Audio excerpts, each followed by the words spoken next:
From LinkedIn News, I'm Leah Smart, host of Everyday Better, an award-winning podcast dedicated to personal development. Join me every week for captivating stories and research to find more fulfillment in your work and personal life. Listen to Everyday Better on the LinkedIn Podcast Network, Apple Podcasts, or wherever you get your podcasts.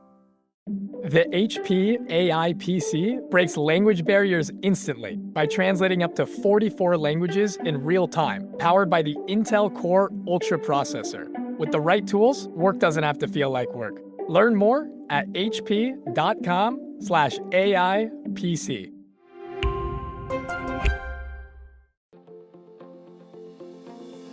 Hello, my friend, and welcome to another exciting episode of Negotiate Anything Live.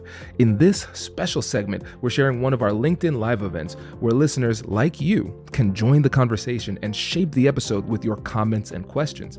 We've put a link to the event in the description of today's episode, but make sure to follow me on LinkedIn so you can join the conversation next time.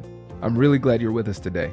With over 10 million downloads and listeners from more than 180 different countries, it's dedicated listeners just like you who have made Negotiate Anything the #1 negotiation podcast in the world. I'm your host, Kwame Christian. I'm a business lawyer, mediator, author, and the proud CEO of the American Negotiation Institute.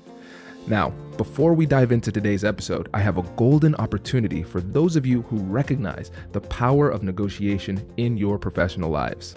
At the American Negotiation Institute, we've crafted specialized keynotes and workshops tailored for those very needs. We've transformed the negotiation skills of professionals worldwide, and we're eager to do the same for you. We believe the best things in life are on the other side of difficult conversations, and our goal is to help you improve your lives and the lives of those around you, one difficult conversation at a time. Don't let another challenging conversation leave you second guessing. Click the link in the description to discover how we can help you find confidence in conflict, negotiate better deals, and have stronger relationships. Because in the world of business, every conversation counts. And now, without further ado, let's jump into the interview. My name is Patrice Blakemore. I'm the Senior Vice President of Equity and Inclusion here at GCP. I have the pleasure and the honor to interview two amazing experts around DEI and negotiation. And I want to give you a brief biography of both. And I'd like to start with Kwame Christian. And I know he has some fans in this room because I've had several people come up and say, but is he going to be in person? The answer is yes, and thank you.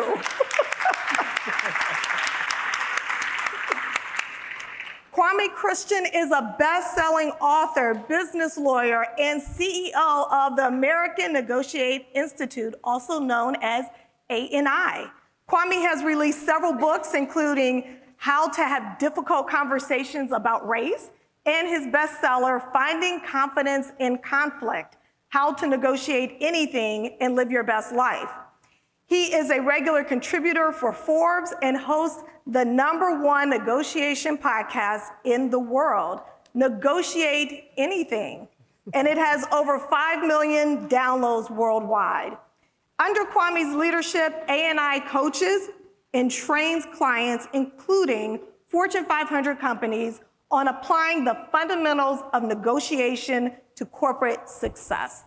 So thank you for being here, Kwame. Thank you. I also have the pleasure of introducing my friend, Selena Kunanen, and she is the Chief Diversity, Equity, and Belonging Officer at University Hospitals. And she leads the UH Office of Community Impact, Equity, Diversity, and Inclusion. She also said, I don't care what you do, but belonging has to be in my title. At University Hospitals, which is the second largest employer in Greater Cleveland, Selena is tasked with developing and growing thoughtful, innovative programs and addressing the issues of social determinants of health in diverse communities. She addressed the issue of sleep-related infant deaths by co-founding the nonprofit Babies Need Boxes Ohio, which provided baby boxes, safe sleep education, and supplies to expectant families. Please join me in welcoming Selena.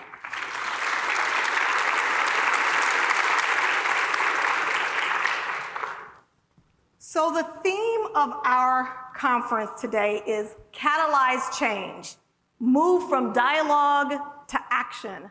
One of my mantras is, we just do so much talking. When are we gonna get to action?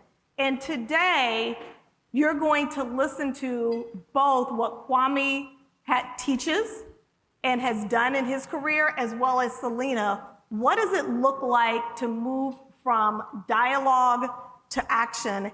And I want to start off just exploring both of your careers. And Kwame, I want to start with you. We've already established you're an attorney, you're a mediator and a negotiation expert, but you also view your work through the diversity and equity lens. Can you share a story from your childhood that now looking back foreshadowed you becoming a negotiator? Absolutely. Well, good morning, everybody. Good to see you. So I grew up in Tiffin, Ohio. How many of you have heard of Tiffin? Yes. Tiffin is a big city, as you know, and it's known for its diversity, right? So my family's from the Caribbean. I'm first generation Caribbean American. So coming to Tiffin, we had a joke amongst ourselves. There are only 4 black people in Tiffin: me, my mom, my dad, my brother. And so I remember it was tough fitting in, and there was this experience in first grade that stuck with me forever. So I remember one time just looking for friends to play with. So here, the only black kid in school with this really strong Caribbean accent, and I would go to different groups and ask if they would play with me, and each of them said no. And I spent the entire recess going through that process. And as much as possible, I tried to keep it in and keep it together, but I just went in and started bawling to the first grade teacher, and she said, "What happened?" And I said, "Well, nobody would play with me." So from that moment on, I said, I will never feel this lonely again. So for me, what I did is I tried to get everybody to like me. And from the outside looking in, it looked like a success because I became the most popular kid in school. I always had a lot of friends, but it turned me into a people pleaser. So it made it really hard for me to stand up for myself. And so for me, my journey to negotiation was overcoming that challenge, recognizing that as a people pleaser, I couldn't create the change that I wanted to see. And I didn't understand how to overcome it until I got into law school, where I stumbled into a negotiation class and I realized this was a skill, not a talent. I could actually improve. And so that's what drove me to start the American Negotiation Institute. And our motto is, we believe the best things in life are on the other side of difficult conversations. And it's soon after that I met Selena when I was doing a little bit of infant mortality work. Yeah. Because I wanted to bring that persuasive communication style to the equity lens that we're talking about right now. Because a lot of times we have a lot of passion, but what we need to do is turn that passion into persuasion so we can make the change we want to see. Absolutely. Well, I love that you and Selena realized that you know each other. I was like, that was planned. Okay, it was not. And Selena, you practiced midwifery since 2001 until becoming the Chief Diversity, Equity, and Belonging Officer at UH. And so how did you transition from midwifery to DEI? Yeah, thanks for that question. And Kwame, I'm listening to your story, and it brings me to my own, like, so many similarities in how I felt as a first, like, my parents were first generation Filipinos here, and so I think there's that shared experience with people immigrating in, and so a lot of the things you said about people pleasing and wanting no one will play with you. My family, I grew up in an island, like literally an island, and we were the family of color right there. So it's a lot of similarities, I think, across all peoples when they're coming here to the United States. So and we shouldn't forget that for what we see out there in the news, but. Anyways, from my journey, I started as, my dad was an obstetrician gynecologist, his dad was an obstetrician, my mother was an OB nurse, her mother was an OB nurse, so I went into the family business as a certified nurse midwife and catching babies. In my career, I've caught over 1,000 babies here in Cleveland, Northeast Ohio. I appreciate you caught them and did not let them drop. No, never, I haven't lost one, never lost one. I might have, who knows, maybe I've caught some of your babies out here. There's always at least one in the audience. But, that really, but I was new, I grew up in Buffalo, New York, came here for school, graduated from Case, and was working here as a nurse midwife before we really realized that, we started talking and have this conversation about the outcomes here in Northeast Ohio. And I was appalled and ashamed right? Because ashamed, not that it was my sole responsibility, but the fact that I was in healthcare, right? And I was supposed to be providing these experiences, and I thought that if people got healthcare, that they would have good outcomes, right? And we know so much more now, right? Like that was when we weren't talking about social drivers of health, and we realized that healthcare in itself only affects outcomes by about 20%, and the other 80% are driven by social drivers, right? Social determinants of health. So that really kind of started me on a journey to kind of figure out, well, why? Why is this? Why do we have 3 major healthcare systems here, 4 really, here in town? We're a healthcare town. Why do we still have the outcomes that we have? And, it kind of started me on this journey about exploring why, what needed to be different. And really deciding to move from just the discussion right into action. If we're talking about preterm birth, we started centering pregnancy, which helped to address preterm birth, and we have one of the second largest centering pregnancy programs in the country, which is group prenatal care.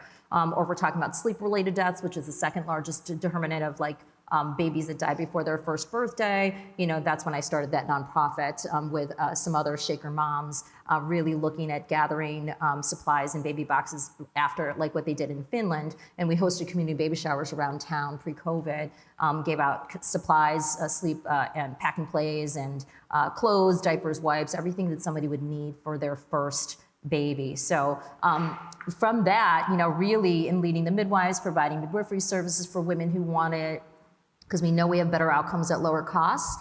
Really, that's really what transitioned me in doing all that work in the maternal child space, transitioned me into this role to lead the health system. The health system came, our leadership came to me and said, we want you to lead this. And I was like, nah, I'm good. It was 2020 and the world was on fire, right? And, we know what happened in 2020. We had many pandemics. We had racism and we had COVID, right? So people that look like Kwame and Patrice were getting killed at the hands of police. People who look like me were getting beaten in the streets. So, it was that decision point about what do I want my life to be about? What do I want to do differently? And, for a lot of people, when we look out in, people, we saw the protests and the riots. And for me, this job and doing this work is my form of protest.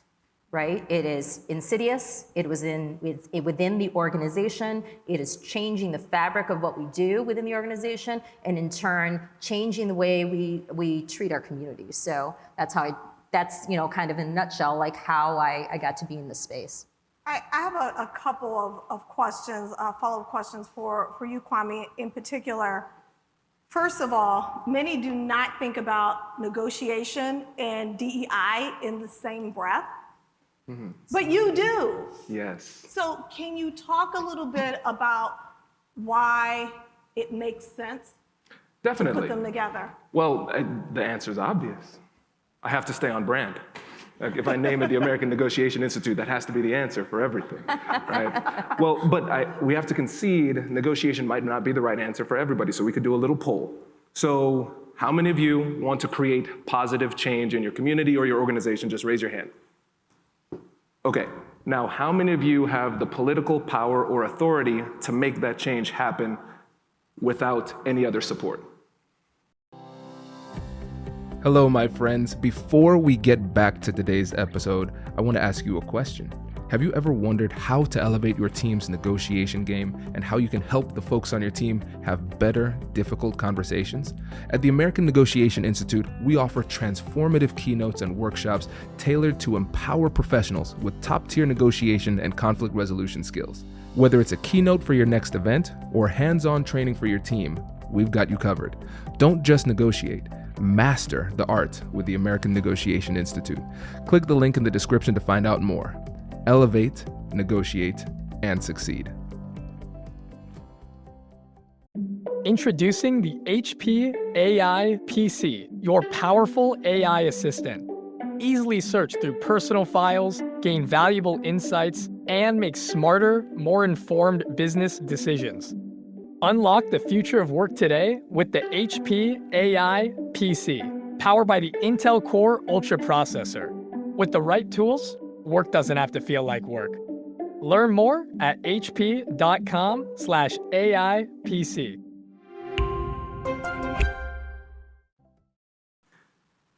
So we don't have the authority to get things done by ourselves, which means we have no authority completely, but we do have influence at best. Influence is a style of persuasion. That's where negotiation comes into play. So for the record, the first question, everybody raised their hand. The second question, no hands went up. Exactly. Because we can't do it alone. Exactly, right? And so the reality is we have no other path to success. We have to have the dialogue that we're talking about, but we want to turn that into action, but we have to have coordinated action. We have to have people moving in the same direction. We can't do that without effective communication. So we have to be outcome-oriented in our approach. And as we go through this conversation, the skills of negotiation that I'm going to share with you, they apply not just in DEI context, but in all difficult conversations. But I need to concede it's very heavy. It's hard. There's a lot of emotional labor that is required in order to be effective in this. Right? So what do we do about that? So I think the first negotiation we have to have is with ourselves. We have to be honest with ourselves about how we're feeling. Because I feel like, especially people who are advocates, we experience a little bit of survivor's guilt, where we're in a decent position and we feel bad about the people who are in worse positions. So we say, how dare I take a break when there's so many other people feeling and experiencing so much hardship? But the reality is we cannot push forward unless we take care of ourselves too. So we have to have that internal negotiation with ourselves to understand how we're feeling, being honest with ourselves, and slowing down when we need to slow down. Because if we get burnt out, we check out. And I know that personally because I had to step back from the equity work for years before I was able to come back. So that's the first thing. First negotiation has to be with ourselves. The second negotiation needs to be for allies, because we cannot do this by ourselves. And then we go and we try to have these conversations, and it's like we keep on pushing this boulder up the hill in perpetuity, and it just keeps on getting harder the more we work. And so the second negotiation we have to have is with people who are sympathetic, people who are like-minded, but might not know exactly what to do. And we find people who have power, people who have privilege, and people who are in a good position, and we negotiate with them so we have allies working alongside us. At the heart of it, you define negotiation as a conversation where you want something from someone else. Exactly. And anyone in the conversation wants something. I think that's an important distinction too, because sometimes it's us who has a desire. We want something. So we're going to have a conversation, a negotiation in order to get that. And then it might be us on the opposite side. Maybe we don't want anything, but somebody wants something from us. That too is a negotiation as well. And so the thing is, I recognize that it's not a question of whether or not we're negotiating. It's just a question of whether or not we're doing it well. That's it. And so we have to have the mindset and skill set in order to get the outcomes that we want. Well, Selena, it's really easy, or it's much easier to discuss polarizing topics with people who agree with us. But sometimes we can be in our own echo chamber. Yeah. What approach have you used or experienced that allows us to break out of that comfort zone? Yeah, I mean, I think that we all have different identities and things that we identify with. And I think that there might be there's many that are overlapping with the same people you have. There might be some that are different.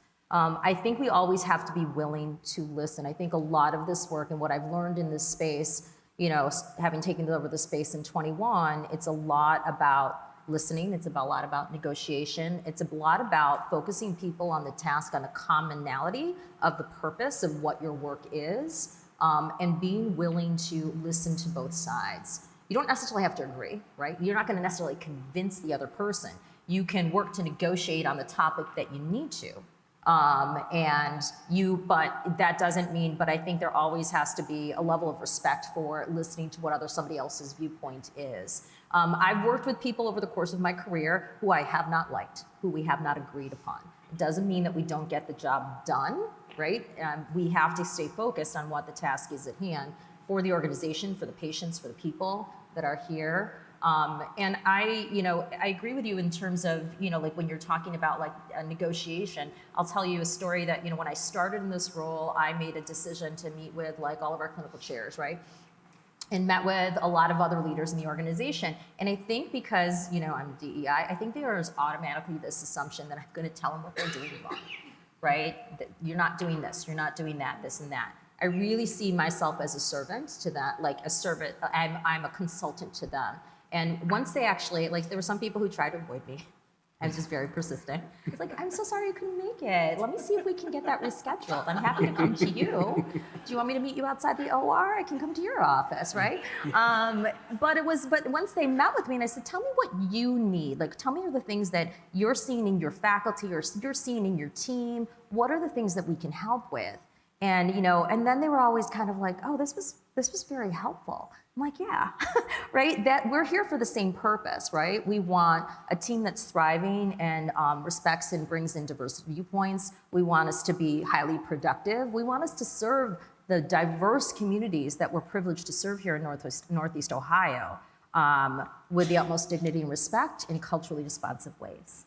And so that's our jobs in healthcare. And so that's what we're trying to do. But it was oftentimes convincing them or getting them focused on the same things, right? That commonality and what are we here to do as an organization? We're here to service everyone, and that means everyone. But how do we do that in ways that meets each individual's needs?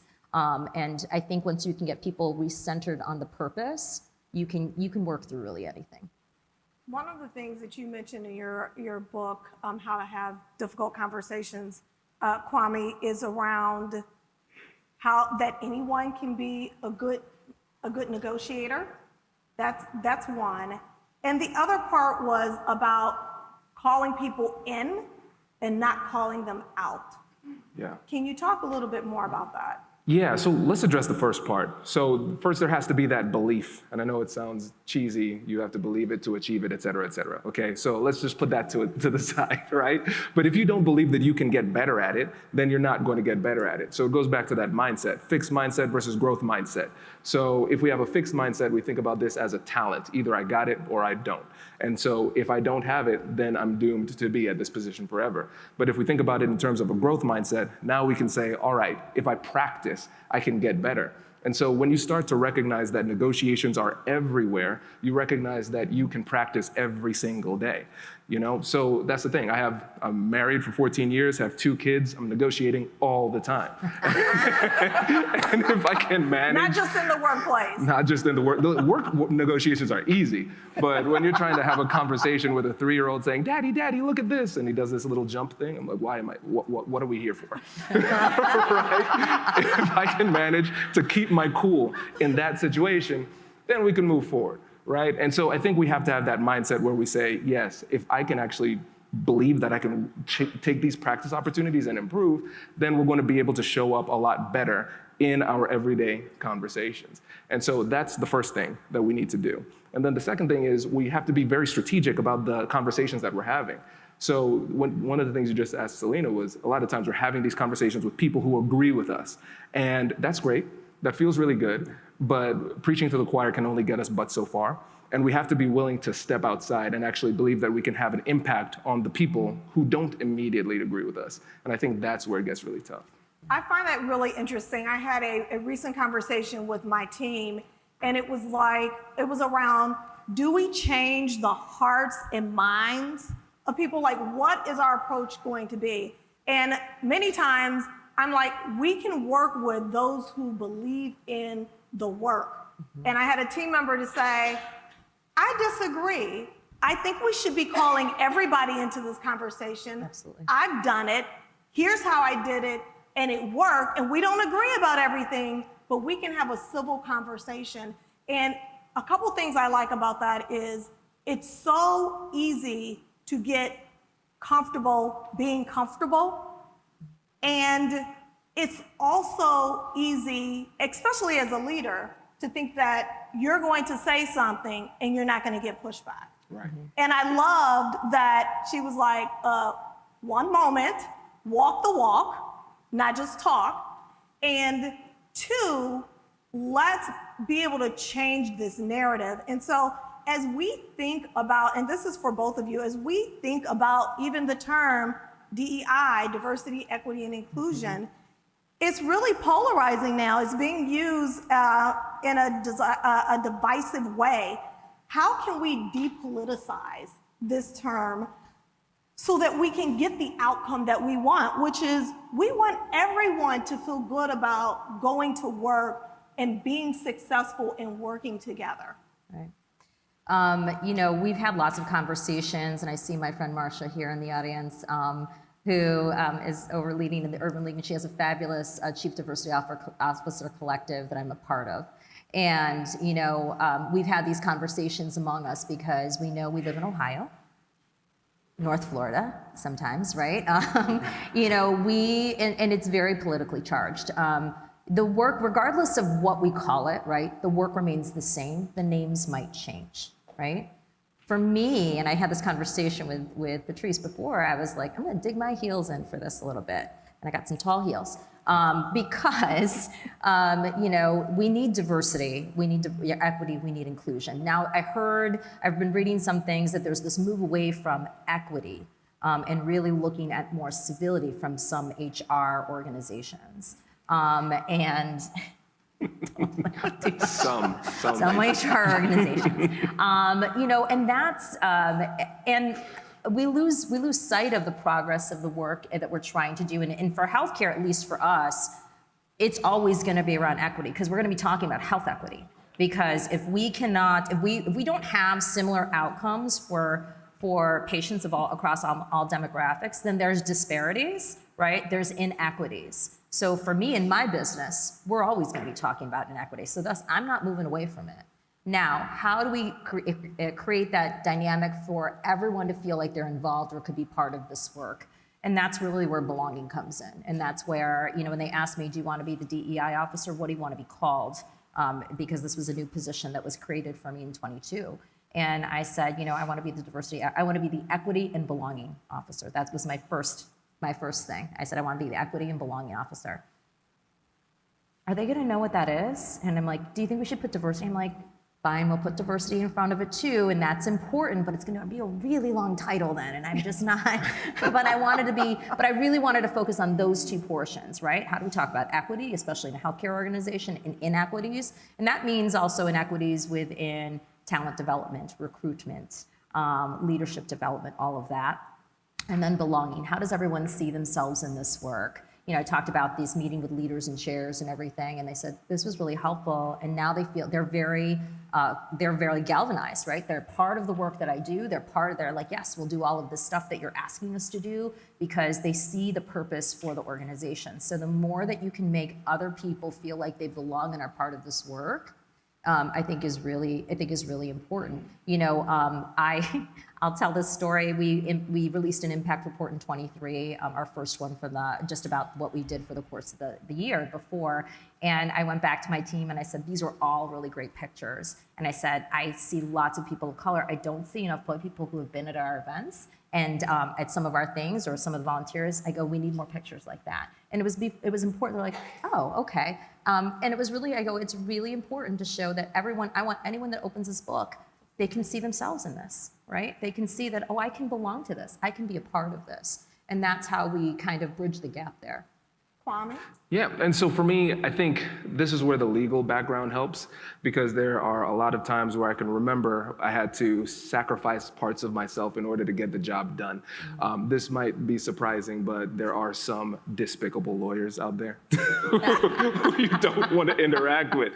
And so I recognized early in my career that I can't go into those negotiations and tell them exactly what I think of them and let them have it, because what would that conversation with my client be like? Like, oh man, you should have seen it. I let them have it. So they're like, oh, that's great, man. You told them about themselves? I was like, yeah, I let them know. So did we get the deal? Oh no, they hate us. We have no shot, right? And so I recognized, okay, there are going to be times in these conversations where there are a lot of things that I might want to say, and I need to pull my punches. I need to be outcome oriented. What is the outcome that I want to get? And a lot of times that means that I have to make some emotional sacrifices. And I think a lot of us have been tied to that term diversity, equity, and inclusion. And we have to recognize that people have different meanings. So think about the word fair. So is fairness important? Yes, it is. Have we ever been in conversations pertaining to diversity, equity, and inclusion where both sides are talking about fairness and using it against each other? Oh, absolutely. So then what does fairness mean, right? A lot of times we end up having semantic arguments where we are not arguing about the substance of the conversation, but on the definition of words. And for me, the definition of words often does not get the job done. right? Because at the end of the day, if I get them to agree with my definition of a certain word, does that necessarily lead to a specific outcome? Not always. And so I have to figure out how to negotiate with this particular person. So with all of you, you all are here because you believe in DEI. I will use that term all the time because we have a similar definition. But if I'm talking to somebody who is absorbing a different type of media, who understands that in their mind, diversity, equity, inclusion is something like reverse racism or something like that, anytime I bring that up, I'm damaging my own growth in this conversation. I am moving myself backward. And so now I'm advocating for a term, not an outcome. And so what we have to do is we have to recognize bias exists, but bias gives and it takes. So sometimes we have to recognize bias will work against us. We have to figure out what biases can work in our favor and mobilize those going forward. So here's an example. When we think about inclusion work, have you ever heard of the term affinity bias? Mm-hmm. It's dangerous. You are like me, so I like you. And that's why a lot of times organizations look like clones of each other. And we say affinity bias is bad because of that reason. But then what we can do is we can recognize, again, bias gives and it takes away. So what can I do to mobilize affinity bias in my favor in an ethical type of way? So I'm going to have a conversation and figure out who this person is, what they believe in, what they care about. And I'm going to figure out those things that we have in common. I'm going to point those things out. Now I start to generate a little bit of warmth and momentum in my direction. Because let's be a little bit culturally relevant here. When I was analyzing the song Not Like Us, of course, I didn't just listen to it. I analyzed why this was so psychologically damaging. So not like us, we're triggering in-group, out-group bias. No matter what this man says, he's not like us, so he can never win, right? And so during these conversations, they're always thinking that affinity bias is going the other way. They're not like us, they want something different, therefore I will always be resistant. So if I flip that and I figure out how we are similar, now, oh, they are like us. We do want the same thing. And Selena, like you said, if you point out the data and you say, hey, when you think about black babies versus white babies in terms of health outcomes, there is this discrepancy. Are you okay with that? No. Okay, so this is a problem that affects our whole community. What are we going to do about it? Let's talk about how we can solve this problem together. I can still navigate that conversation productively without ever saying DEI. So you have to understand who your audience is. So if it's somebody who is feeling that term, use that term. But if you recognize there's a bias against that term, just think about bias not as a barrier, but as a strategic consideration and navigate the conversation accordingly. I want to let everyone know in the audience that you will have an opportunity to ask questions. We have a QR code that we're going to show shortly, and you can submit your questions by taking a photo of the QR code and typing your question and hitting submit. Kwame, I would love for you to talk a little bit more about your negotiation framework. You said anybody can be a great negotiator because it's a learned skill. Yeah. And so what skills do we need to be like you? Yes, to be like me. Okay, so first thing, I do not want you to end up saying, how can I be more like Kwame Christian? Okay, I take that back. So we can be more like ourselves. A better version of yourselves. Yes, we can't have too many Kwames. Nobody would check their emails. It'd be horrible. And my team is not laughing because they know it's true. So here's the thing. So one of the things I was doing as I was hosting the Negotiate Anything podcast is I get to talk to the best minds in negotiation from all around the world. And I was asking myself a question, what are the things that all of these people have in common? No matter where they are in the world, what are they saying but saying differently? And I recognize that after over 1,200 episodes of Negotiate Anything, there are 3 things that they all have in common. So number 1, great negotiators can adapt and flow. So they don't go into a negotiation with a specific script. They go in with an idea, they go in with preparation, they prepare very thoroughly, but they're willing to go in and adapt and flow and adjust based on the information they're getting. That's number 1. Number 2, great negotiators ask great questions. They are led by curiosity. So negotiation is an information game. The more information we have, the better off we'll be. That's where empathy comes into play. So when we're talking about empathy, we're not talking about agreement. We're talking about understanding how the other side sees, thinks, and feels about the situation. What's their perspective? How do they feel about it? And how are they thinking about it? The better I understand that, the better I'm going to be. And then lastly, the best negotiators can manage the emotions in the room, both yours and the other side's. Because if you can manage the other side's emotions, but you're freaking out, you're not going to be very good, right? So you need to make sure that you're managing the emotions in the room.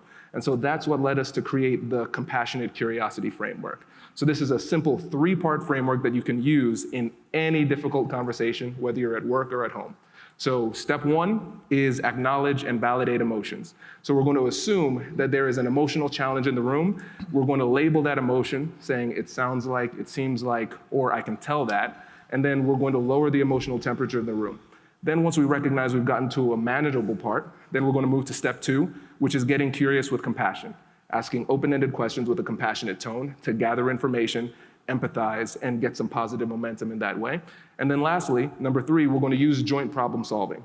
After we've managed the emotions and lowered the emotional temperature of the room, after we have gathered information by asking questions, now we're going to work with the other side to try to solve a problem. So we're approaching this conversation not in terms of me versus you, but it's you and me versus the problem. And that whole framework allows you to flow during the conversation, ask great questions, listen and empathize, and move together with the other side to solve the problem. Okay. I'm gonna ask you one more follow-up question, and then I'm gonna kick it to Selena. Yes. Give an example, because that sounds all great. Yeah. But what does it look like in real life? In real life. So here's an example of working with a consulting firm that brought me in for some DEI work. So this was at the height of 2020 with all of the social unrest. And so they brought me in because they had never hired a black lawyer in the history of the firm. They had some serious diversity issues. And so as we were having the conversation, there were some people who were running for office. They didn't want to politicize this. And the thing is, one thing you never want to do in these conversations, especially in conversations about DEI, is bring politics into it. Never bring politics into it. Never make that little offhanded comment that shows your political ideology and you hope nobody catches on. They will catch on and you will be penalized for it. Because we don't need to bring politics in. That will hold us back, right? So we need to be very, very clear that the things that people are seeing on TV have nothing to do with what we're talking about now. We're talking about working together to solve this particular problem. That's it. And so, but that was the resistance we were feeling. And so for me, going through the framework, I said, so correct me if I'm wrong, it seems like you don't want to bring politics into the office inappropriately, right? They're like, yeah, I think it's really divisive. This DEI stuff is really divisive. So I don't want to cause that rift in the office. Now, little aside, as you're acknowledging and validating the emotions, people will say a whole bunch of stuff that you disagree with. Now is not the time to counter, okay? So I'm going to acknowledge their point just like an emotion. Okay, so that makes sense. You want to make sure that we don't become divisive in the office and you want to make sure we still have cohesion. Yeah, that's what I want. So I'm going to go to that point until I see them calming down, the defensiveness starts to go down. I'm not going to agree, I'm just going to say, I see you with what I'm saying, right? So then I shifted from that to getting curious with compassion. And so I said, there are a lot of the big clients that you have that are now being very aware of the diversity makeup of the law firms. And so right now, when you compare us to other law firms and they go to the website, what are they going to see as far as our diversity makeup? Well, they're going to see no diversity. I said, okay, and if we don't address this, what do you think the future is for the firm? And he got very quiet. Very important rule about silence. Do you know what to say when there's silence? Nothing. Nothing. Don't mess it up. You did some good work. Saying nothing. Yeah. You use that awkwardness. That's an important tool. And then he said, if we don't figure this out, this will be an existential threat to the firm. I said, I think so. So what do you think we should do? Move to compassion, getting curious with compassion, and then joint problem solving. And they made those changes. And so we have to figure out what it is that moves these people. And in this case, it was the future of the firm. So I don't need you to be like flying the flag of DEI. I just need you to get on board or not get in the way, right? And in that situation, we figured out what he cared about, and we're able to help him to recognize that this is not me versus you. This is not like a combative type of thing. We need to recognize that this is a problem that all of us are suffering from in different ways. We have to figure out what works for them and then invite them into the problem-solving process.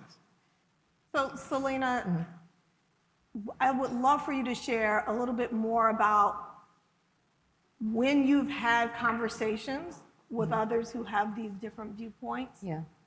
What has that looked like? When has it been successful or not? Yeah. I think that, getting back to, if we talk about healthcare and clinical outcomes, we can't deny the outcomes that are existing in some of our communities here in Northeast Ohio. And I've talked a lot about infant mortality, that's my specialty, right? We can talk about maternal mortality, we can talk about asthma for Black children. We can talk about hypertension, we can talk about diabetes. We can talk about all of those things. And I think for me, and especially in my industry, right, it's very easy. Let's just make the general assumption that people who enter healthcare are there to help people and to maybe cure people, right, if they have cancer or something like that. And if you can get people refocused around that, and that's how I've always been able to get to get people on board with what I've needed to do. I've rarely had a situation in which I've not been able to negotiate for something. For a common purpose. It's not about me, it's not about my office, about what or DEI, right? It's about what is the purpose at hand, right? And so those are, I think getting people refocused on the purpose and what that is. And oftentimes, as you were telling the story, it's a lot of coaching, right? And, yeah. I'm a coach as well. And so it's about coaching, getting people to that point, right? Asking the right questions, not telling them what this is the answer. Asking them the questions about what is important to you, right? Having them come to that decision. It's not us going in and saying, a lot of times in the DEI space, and I see so many of my DEI friends here, they're like, oh good, sometimes you're here. Oh good, you're here. You're gonna do stuff for us. No. I see my friend Margie shaking her head, right? No. We're here to help you, right? We're here to help you and help guide you in this process, but we're not mandating things. We want you to come to that conclusion and that space that this is necessary for you, for your line of business, for your employee retention, for leadership development, for being able to serve diverse communities. That's what we always kind of bring it back to. And I think, healthcare is I think in that way, I feel very blessed to be in healthcare because it's an easier ask, right? Because we see these things that are happening in Northeast Ohio around us. And, and I'm assuming it's much harder in other industries to kind of make those same challenges, but there are those similar things about diversifying the firm or diversifying businesses to increase what you bring to the communities and what they want. Like if you're going to engage a community of color, they need to be people that are in marketing team, right? That are creating those strategies around it. We need to make sure that we're engaging and understanding and leveraging the talent of all the people around us. So we have a few questions here. The first one says, can you share 3 considerations for change agents implementing DEI? Considerations just in general? Sure. Well, let's start with negotiation. So I think a lot of times when we go to events like this, it turns into a bit of a theoretical exercise. So I see people nodding, this is great, hypothetically, this will be good. And so what ends up happening is people will say, all right, I think we can do this. Let me do a little bit more research. Great, I'm going to do some more research. Well, let me consult a few more friends. I'm going to consult a few more friends. And then what ends up happening is that we just keep on kicking the can down the road before we actually start having the conversations, putting this into action and creating positive change. And so for the folks who are in here, if you are coming to a conference to learn, I'm going to label you all as thinkers. You can reject that if you want. I suggest you don't, okay? And so a lot of times when you are very heady, when you're a thinker, a lot of times fear can play tricks on you. And a lot of times the over-intellectualization of this problem is just another manifestation of fear. I'm just going to keep you thinking and keep you thinking about thinking until you just do not take any action. And so you all will be confronted with some kind of difficult conversation. And a lot of times it will either be directly about DEI issues or it will touch on DEI issues. That is an opportunity to practice. You don't need to be perfect, you just need to get better. And I'm going to assume that as you go throughout your career, you're going to elevate. You're going to have more significant conversations. So no matter what conversation you're having right now, it's probably not going to be as heavy or important as the conversation you're having tomorrow, next month, next year. So no matter what, the conversation that you're having today is just a practice opportunity for tomorrow. And so if you just recognize that, now you're going to be more likely to take action. So my one tip, honestly, is just to take action and practice so you can keep getting better. what I like is that you talk about getting the results, and one of the comments you made in your book is, can you call yourself an advocate if you have no results? And so that gets to the heart of, are we going to be stuck being comfortable with no movement, or are we going to become comfortable being uncomfortable? Exactly. And I think it's a nice label to have. I'm an ally, I'm an advocate, I'm a DEI change agent. But again, sometimes we get so caught up in being able to proudly say that about ourselves that we miss the fact that we actually have to do something and have the proper outcomes about it, right? Because we can have these really, emotional conversations with other change agents who agree with us and still not move things forward, right? So we have to be, again, outcome oriented. We have to pick a spot, we have to figure out what it is that we want to do, and figure out how we're going to move the needle in our own way. The way that Selena does it is going to be different than the way I do it, and that's going to be different from the way that you all do it, right? So you have to figure out what it is that works for you and how you can make a difference and start driving toward change in that way. And I guess I just want to say too that, your purpose in having these negotiations, right, is not to be right. Yes. It is not to be right. It is to come to a better understanding of each other. There's a lot that we have to embrace in this room that we're going to be wrong a lot of times. That there are things that all of us, even though if we're DEI professionals in this room, there's a lot of things that we do not know. And that we have to come to those tables and those discussions with some humility as well. So we have to take our ego out of it. Take your ego out of it, right? There have been things that I've been wrong about that I have said, I'm sorry, I was wrong. I need to apologize for that. We have to be okay with making mistakes. But we will continue to make mistakes because that means that we're still trying.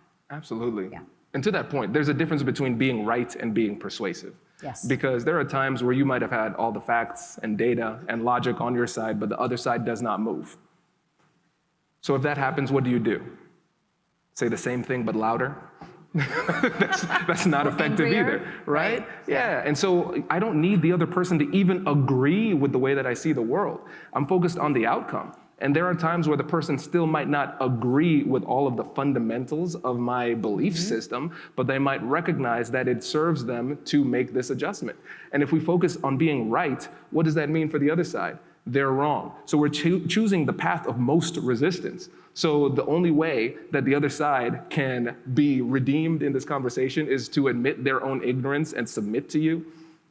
That doesn't work? That doesn't work. That doesn't work. Doesn't work. And so that's where the humility comes into play. And what I found is that humility can be one of the most persuasive tools in your toolbox. Because if I'm willing to say I'm wrong and there's something that I don't understand, I'm tacitly giving them permission to do the same thing. Absolutely. It makes them more persuadable. And a little aside, I remember one time, this might surprise you, I made another mistake. And my wife was calling me out. We were sitting at the gate. We were delayed for this plane. And she said, hey, are we boarding? I was like, no, we're watching Netflix. I was really into it. We were boarding, we missed the flight. And so Whitney was like, hey, Kwame, remember that time where we were boarding and I said we should board and you didn't board, you remember that? I was like, Whit, I do remember that time, it was 2 minutes ago. And and Kwame, that's what my team member would say, why are you bringing up old stuff? Exactly right. And I said, and you know what, Whit? I was wrong. And she said, well, it's not fun anymore. I can't do anything. Right? And you can completely diffuse people with that humility too. So, it took me a long time to get to this point, but I've recognized that it is persuasive in some of these high-level conversations too. All right, our next question. How do you negotiate with people who do not want to release their power and privilege to achieve DEI work, even when there's an understanding of the urgency and goal? So which one of you would like to tackle this one? That very light question. I think it is always bringing back to the purpose and the point. I was really overwhelmed when I stepped into the space. I'd been a midwife for 20 some years and then stepped into this leadership role for the entire organization. And I was overwhelmed at what was before me, all the things that I thought I had to do or to fix, right? And I got to get it fixed by the end of the month, right? Just these problems that have been existing for like 400 years. But it was my job to fix it. And you created it. I created it, and it's my job to fix it. And I really had to take a step back and realize that, my job is not to necessarily fix things. My job is not to be right. My job is not to convince people to be here, right? If we're talking about a continuum, my job is to create those relationships, build that trust, open people's minds to discussing things, and maybe moving them along a continuum. They can move as fast or as slow as they want, right? Some people are like, I'm with you, Selena, like, take me with you. I'm gonna take you with me, right? And there are some people like, thanks for that information. I'm gonna drop out of sight now and maybe come back to you. And they'll maybe approach me at a different point. I need to do some of my own learning or understanding. And so I think it's, kind of making sure that we're moving people along that continuum and building trust. When you talk about leadership, I've been kind of a leader my whole life, as you have, right? And from the time you said, I'm gonna have everyone, I'm gonna play with everyone here in this playground. It's not about really leading, it's about listening. Right? It is about building those trusting relationships. 95% of what I do and why I'm successful in the things that I do, I'm not successful in everything, is because I have built relationships with people within the organization or outside the organization. Every opportunity, every time, every work opportunity, even if I'm so tired, I'm like, I'm gonna go. Or if I'm like, this event, I gotta go, right? Sometimes, and I forced myself to go previously throughout the years because I knew that it was important to build those relationships because key stakeholders were gonna be there and it was gonna be getting me what I needed to, or getting me the support for what I wanted, right? Which at the time was around infant mortality, which is around, internal support for the work that I was trying to do or the programs that I was trying to set up. So always taking those opportunities to build relationships. And you don't have to be there at like events and just talking about the work. Get to know people. Find some commonality between people, right? Talk about things that their last trip, or, oh, your kids are here, so are mine. I think they played each other in this. Those are the more that we can relate to people, humans as humans, is the more that we can break down those barriers and those silos and what we think about other people and realize that people are just people, right? Yep.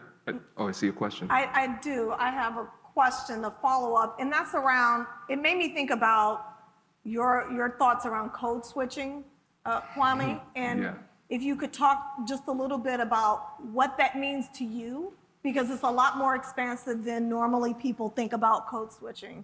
Yeah, so I remember when I was in law school, I was having a conversation with another Black law student, and code switching came up, and the person said, no, hard pass. I'm not shucking and jiving for anybody. And I was like, okay, do you realize I'm code switching for you now? And explain what code switching is. Code switching is when you change a little bit of your identity in order to match the surroundings, a little bit, where you adapt. I wouldn't say change your identity, it's where you adapt and flex. And the guy was really confused. He's like, what do you mean? I said, I'm Caribbean American. I was not introduced to African Americans until college. And so I've developed this ability to connect with you in the same way I developed the ability to connect with other people.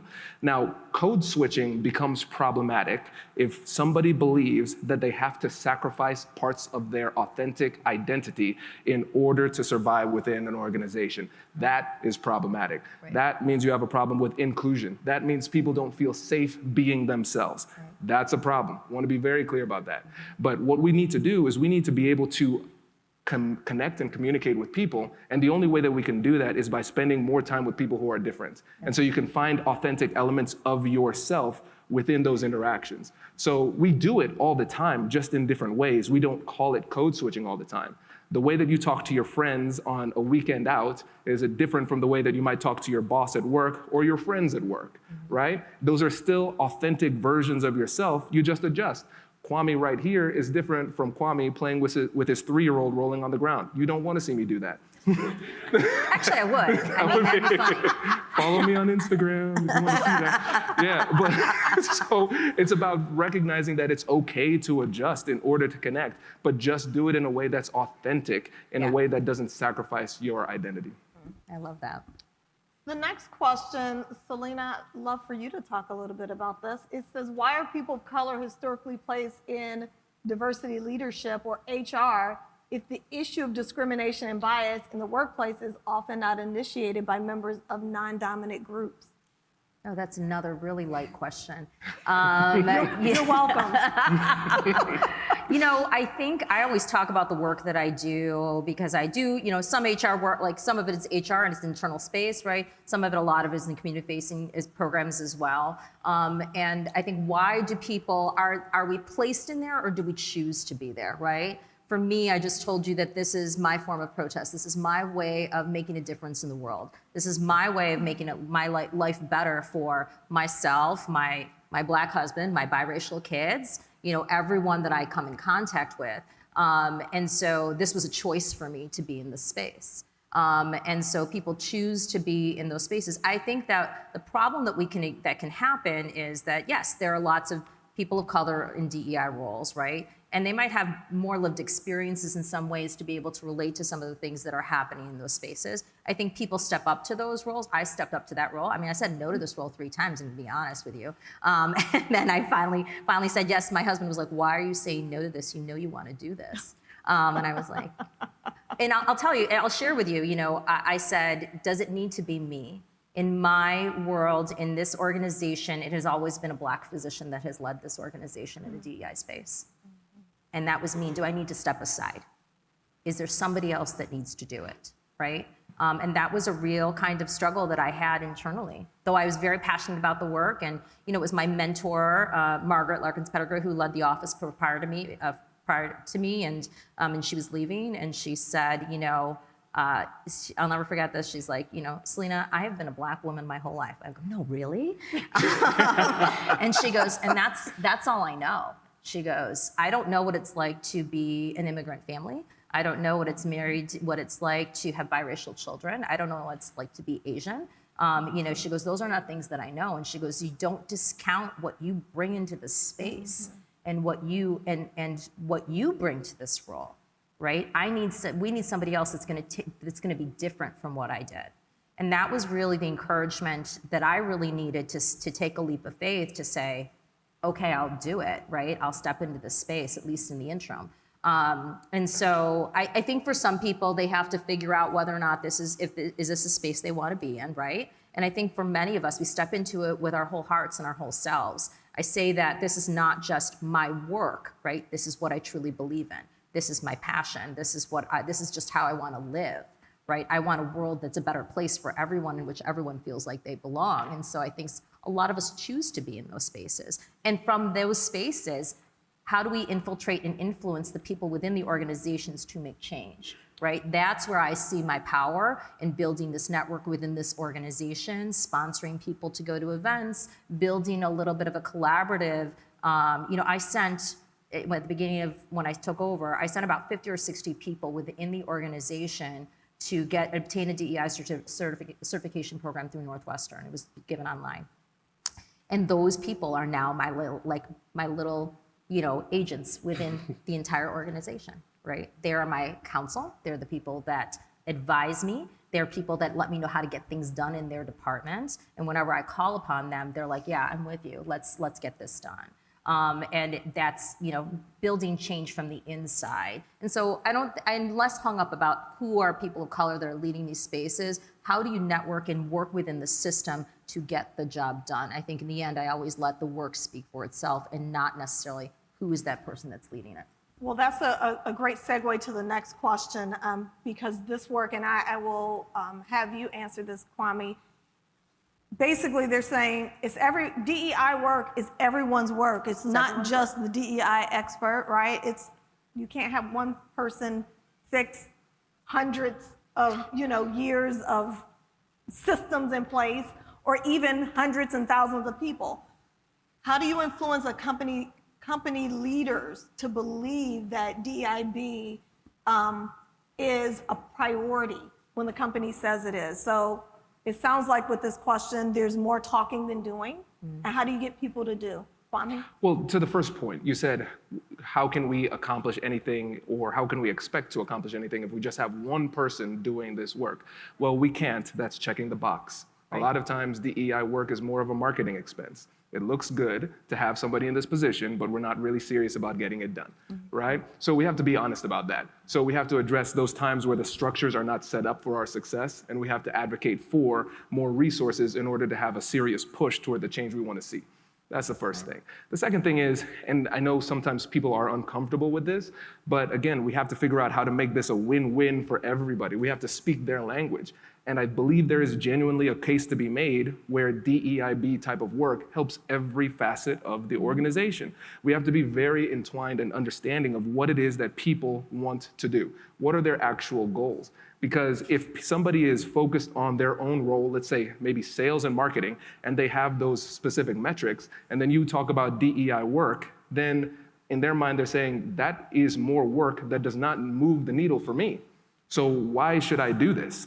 Right? So we have to make it a win-win for them. So we have to have these conversations, gather information to truly understand what that person wants and needs, and then show them how helping with DEI helps them to accomplish those goals. And so a lot of times we approach this from a more altruistic perspective. This is the right thing to do. And this brings in the distinction between egocentric persuasion and empathetic persuasion. Egocentric persuasion is, I'm going to think about what is persuasive to me. I'm going to say that to you in order for you to be persuaded. Empathetic persuasion means I'm going to have a conversation with you, understand what you want, and then I'm going to craft my argument based on your wants and needs. And so if we can figure out a way to create a nexus between the DEI work and the outcomes they care about, now it's more likely for this to be integrated throughout the company in a meaningful way. I had a follow-up question around that. And there are some white male leaders that feel attacked. They're like, okay, this is a zero-sum game. If we are putting DEI out there and we're focusing on that, then that means that there's less opportunity for someone like me. What do you say to that? Well, again, that's an emotional response. I'll acknowledge and validate the emotions. A lot of times what people do is somebody says something like that, and our response is, no, it's not. They're not in a place where they can receive that. Right. No, it is not persuasive, right? And so we have to break this down, because really what it sounds like to a lot of people is that we're asking them to be unwilling co-conspirators in their own demise. So I'm going to ask you to give up everything that you care about for the benefit of people that you might not know. Who's going to do that? Who's going to do that? And then we look at them and say they're racist for not wanting to give up things that matter, right? So again, we have to adjust our perspective, because let's go back to that example with the firm that I was talking about. They were able to make these changes and people didn't have to lose their positions. They didn't lose any power or authority within the organization. They created more opportunities for other people. And so we have to make it clear that in this conversation, we're not attacking, we're bringing you into the solution. We're recognizing that this is a collective problem. So when somebody presents that way and they say, hey, listen, I don't feel comfortable with this, it doesn't seem fair, it seems like reverse racism, I'm gonna lean directly into that and say, all right, so it sounds like for you, this doesn't seem fair in your direction. Am I getting that right? Okay, help me to understand where you're coming from. I'm going to dig into that, because we have Newton's third law of physics, where he says every action has an equal and opposite reaction. For me, every point has an equal and opposite counterpoint. So a lot of times what happens is they push one way, we push the other way, and it just creates more resistance. It's called psychological entrenchment. So at the end of the conversation, because we didn't acknowledge their emotions and understand where they were coming from, they actually leave more dug in than before. And so we have to just say, hey, I understand where you're coming from. Now tell me what those concerns are, and now let's figure out how we can craft a solution where we can have more equitable outcomes without it feeling like a threat to you. Because remember, it is not a real threat. It feels like a threat, but that's going to be perceived the same way. So it's our job to maintain our cool throughout the conversation and not immediately attack and then bring them into the solution.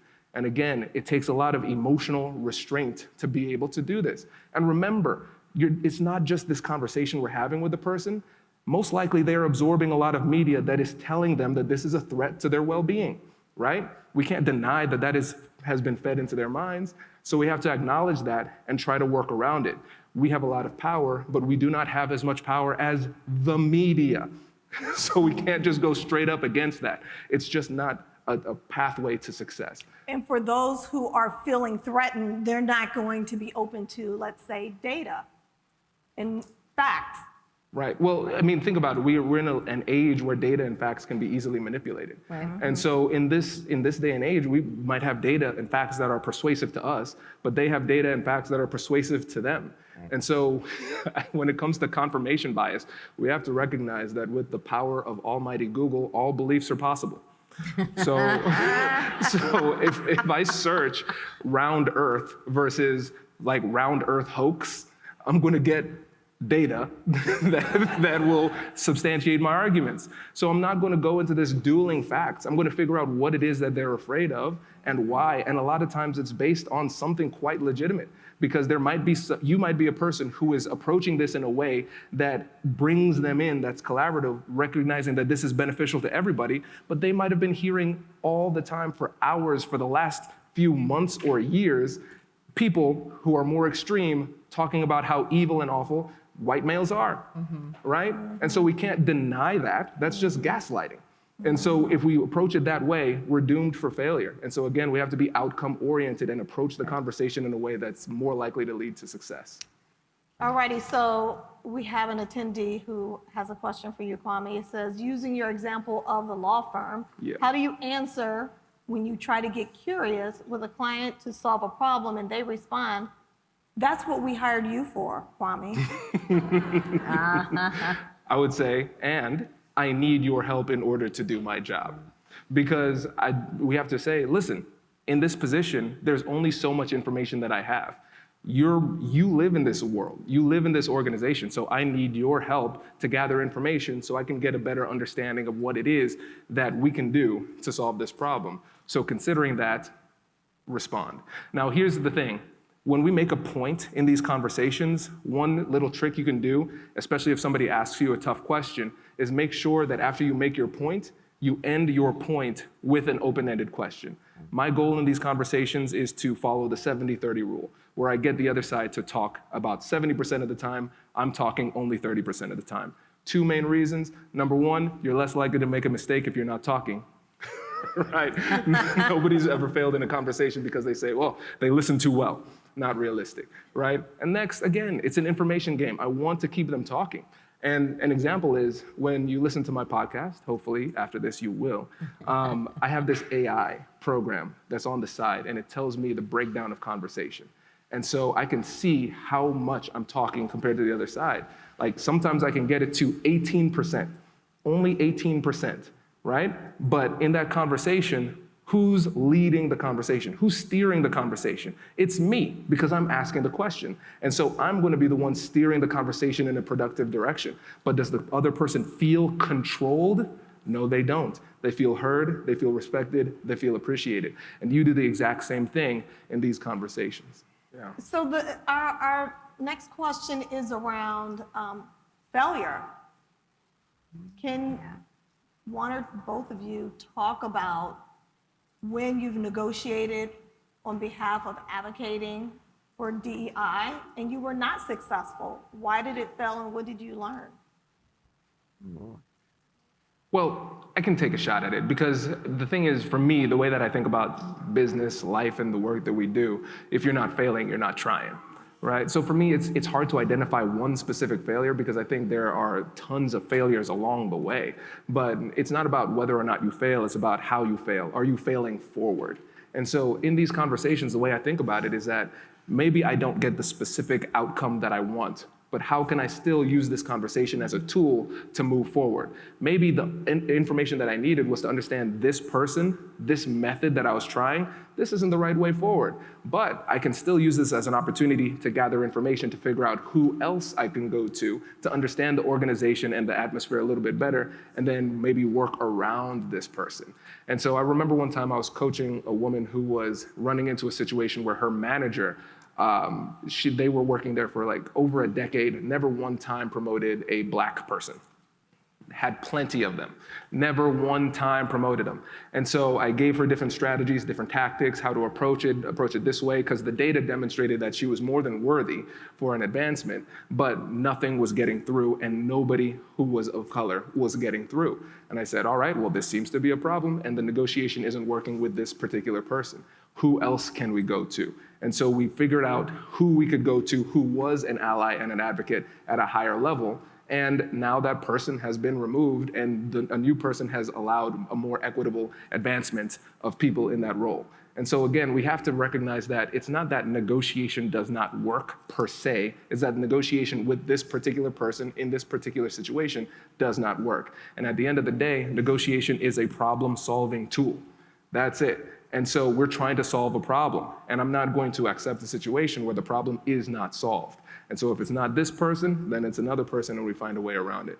And that's an extreme example, but there was overwhelming data in that circumstance to demonstrate that this was a problematic person, a problematic manager who had several reports, but they were not reporting to a person who actually had the power and authority to do something about it. So we found that person who was an ally, and then we were able to make that move. And this is the last question before we wrap up our conversation. Funders, and this is corporate, public, philanthropists, say DEI is a priority, but how do we persuade program officers that the DEI work we're doing is worth putting real fiscal support behind? I just love that instinctive response, and I thank you. You know, I feel like I had to give a talk recently in front of a lot of estate planners. It was a fundraising opportunity for us as an organization, and the room was mostly full of white men, right? And it wasn't, you know, when you talk about like code switching or using language, right? Knowing your audience and how you present those things to them, bringing them back to what the task is at hand or the things, the impact that it can have with their dollars. Finding those similarities and those, like having those conversations and knowing what is your desire, right? Really finding out, not convincing them that they want like what you want, right? What is your desire? What do you hope to provide? What is the impact that you wish to have? If you're talking about, you know, the dollars that your foundation has or you personally have, what is it that you want to see happen? What's most near and dear to your heart? And I've been lucky enough to meet with a lot of people who have, you know, are very passionate about the things that we do in our office or the things that we're trying to do within the organization around making life better for maybe people of color, making life better for the LGBTQ community, making life better for children in our region. You know, these are all, and I think getting people back to like the very granular, what's the purpose? Like, what do you want to see? I think that those conversations and that sometimes will naturally follow. I don't know, Kwame, what you think. Yeah, I think it goes back to just the fundamentals. Whoever it is that we're talking about, figure out what matters most to them and help them to realize that this might be one of those hidden barriers for success. That's it. And so when we can figure out what matters to them, then we just tie what we're asking for to what it is that they actually want. And then we actually have to talk about what it would take to achieve what it is that we want to achieve. So a lot of times it's a threshold issue. So people might say, hey, I agree with this. Hey, yeah, we should do something about it. We can give you $1,000 for the year. Well, like, thank you for that gesture. And I think we might need a little bit more, and here's why, right? And so a lot of times what ends up happening is we end up taking what we can get, but we don't explore if we can get more. And so what we have to do is say, hey, listen, I appreciate that, but based on my research, in order for us to bridge this gap and accomplish this, I believe it will take this much. And whatever that number is, make it 20% more than what you really need, assuming that they will negotiate it down. A lot of times we just don't ask for enough. And I remember one time I was working with actually a coalition that was working toward infant mortality, and they had this goal. We want to achieve this in infant mortality by this time. I said, great. Why didn't you ask for double that, right? And it kind of blew their minds. They're like, I don't know. I said, well, The thing is, we're going to be limited by just our imagination here. Right. And a lot of times we don't believe that we can achieve these things. So we have to ask for more, understanding that the other side is most likely going to negotiate it down. So again, that's an example of negotiation, but it starts with that foundation of figuring out what the other side really wants and tying it in together with what it is that we want to achieve too. All right, so the last final questions I get. Selena, what keeps you up at night? And what gets you out of the bed in the morning? Everything. I think that over the course of my lifetime, right, having been so steeped into maternal child health, I see the infant mortality rates rising here in this community and county again. They came down for a period of time, so that's what's lately been keeping me up at night. It's like we have to get a better handle on this, and a lot of it is systems changes, right? It's systems changes. I can do a lot of things within the healthcare organization. I've done a lot.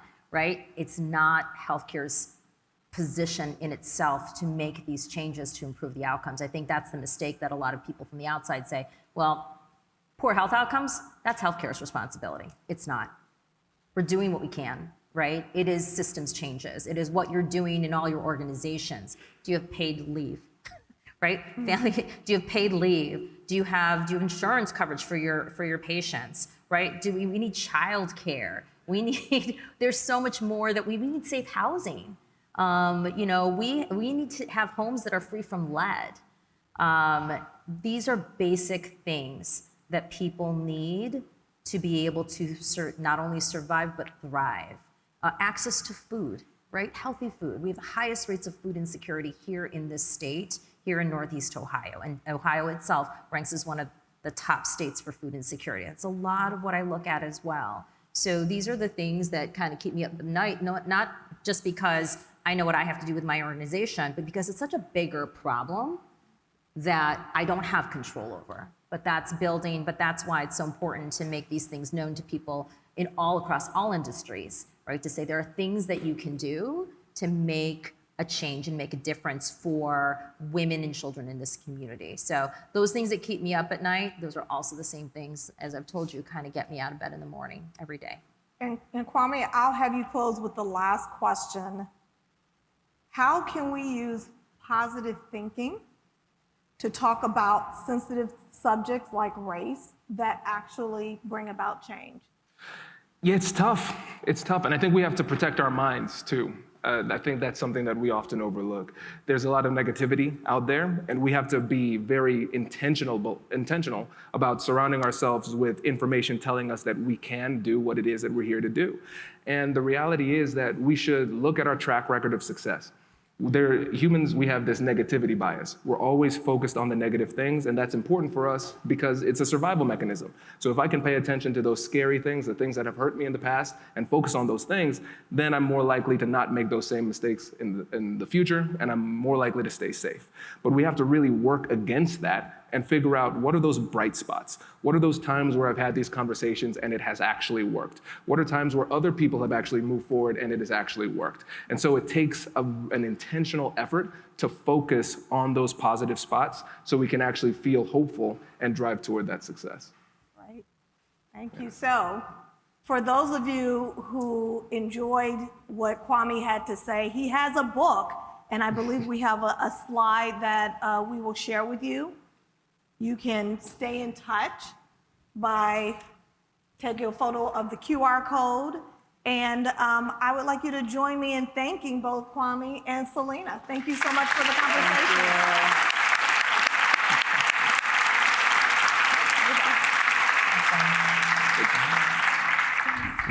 Wait. Now, before you sign off, I have something to tell you that I've never told you before. Just kidding, I've told you before, but you should listen to it again. I want you to know about Negotiate Anything Premium. Imagine all of the things that you love about our traditional feed, plus so much more. I know you like our traditional feed because you're at the end of the episode. And with Negotiate Anything Premium, you'll get more bonus content you've been asking for, more of the expert insights that you can't get anywhere else, and more exclusive behind-the-scenes access into every conversation. Are you ready to get more of what you want out of your life, career, and every conversation? With Negotiate Anything Premium, you'll have access to more high-level, custom designed content and insights, giving you the tools you need to negotiate higher salaries, better deals, and better relationships in your life and career. Once I had a listener share that Negotiate Anything helped her to negotiate a $53,000 raise. Could this be you? What would that mean for your life? I've seen firsthand the impact this model has had on my life and the lives of my corporate clients, and I am confident that it can do the same for you. Are you ready to negotiate more of the best things in life? Click the link in the show notes to learn more. I'll catch you later.